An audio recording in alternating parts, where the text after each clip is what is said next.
Hi friends, আজকে আমি বানাবো ফুলকপি আলু কড়াইশুঁটি বড়ি দিয়ে মাছের ঝোল। শীতকালের সবজি দিয়ে মাছের ঝোল বানাবো। তা আমার মাছের এটা কাটা পোনা আছে, পোনা মাছ আর কি, লেজা পেটি আর একটা কয়রা নিয়ে এসেছি সাথে টেস্ট করবার জন্য।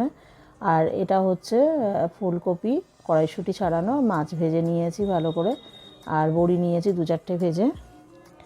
তো আমার আজকে মাছ হচ্ছে 700 গ্রাম মতো মাছ আছে, 750-800 গ্রামের গায়ে মাছ আছে। তো আমার তো 2জন মানুষের জন্য রান্না করছি, মাছ আমার যেমন লাগবে তেমন আমি রান্না করছি, বাদ বাকি আমি ফ্রিজে রেখে দেবো। আর এই যে আলুটা ভেজে নিয়েছি ভালো করে, তেলের ওপরে পেঁয়াজ আর 5 ফোড়ন দিয়ে ভেজে নিয়েছি। মাছ ভেজে নিয়ে বড়ি ভেজে নিয়ে ওই কড়াতেই তেল দিলাম একটু বেশি করে, দিয়ে 5 ফোড়ন দিয়ে পেঁয়াজটা লাল লাল হতে আলুটাকে আমি আলু বেশ কিউব কিউব করে কেটেছি মোটা মোটা করে।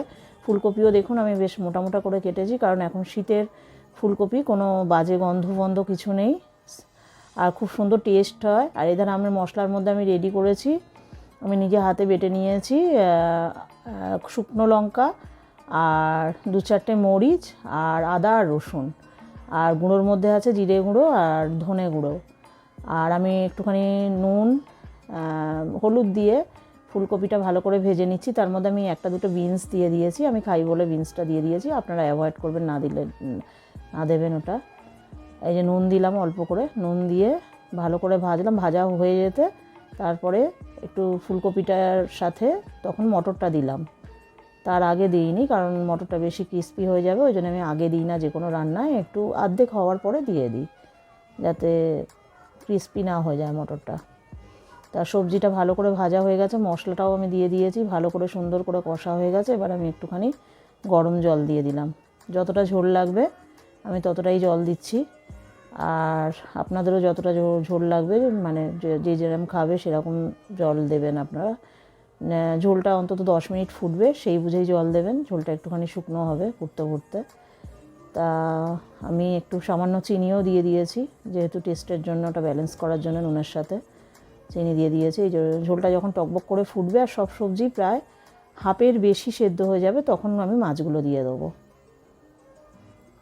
যখন সব সবজি মানে হাফের সেদ্ধর বেশি হয়ে যাবে, তখন বড়ি দিয়ে দিলাম, বড়িটা ভালো করে দিয়ে নেড়ে ওতে মাছগুলো দিয়ে দেবো। এবার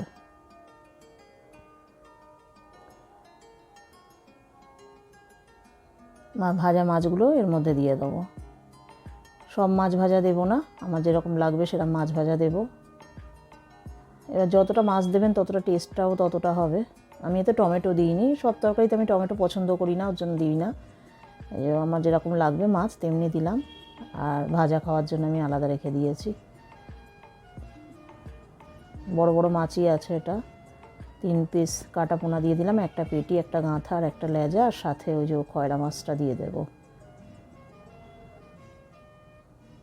এই মাছটা দেওয়ার পরে অন্তত 5-6 মিনিট মতো ফুটিয়ে আমি ঝোলটা নিভিয়ে দেবো, টেস্ট করে নুন ঝাল ঠিক আছে দেখে নিভিয়ে দেবো। খয়রা মাছটাও দিয়ে দিয়েছি, আর বেশি ঘাটাঘুটি করবো না, কারণ মাছটা যাতে ভেঙে না যায়। আর ঝোলটার প্রথমেই যদি মাছটা দিয়ে দেন তাহলে টেস্টটা অতটা মাছের থাকবে না, ঝোলটা টেস্ট হবে, মাছের মধ্যে অতটা টেস্ট থাকবে না। ওই কারণে ঝোলটা অর্ধেক হয়ে যাওয়ার পরে মাছটা দিতে হবে, নামানোর 10 মিনিট কি 5 মিনিট আগে, মোটামুটি সবজিটা হাফ সেদ্ধ হয়ে গেলে।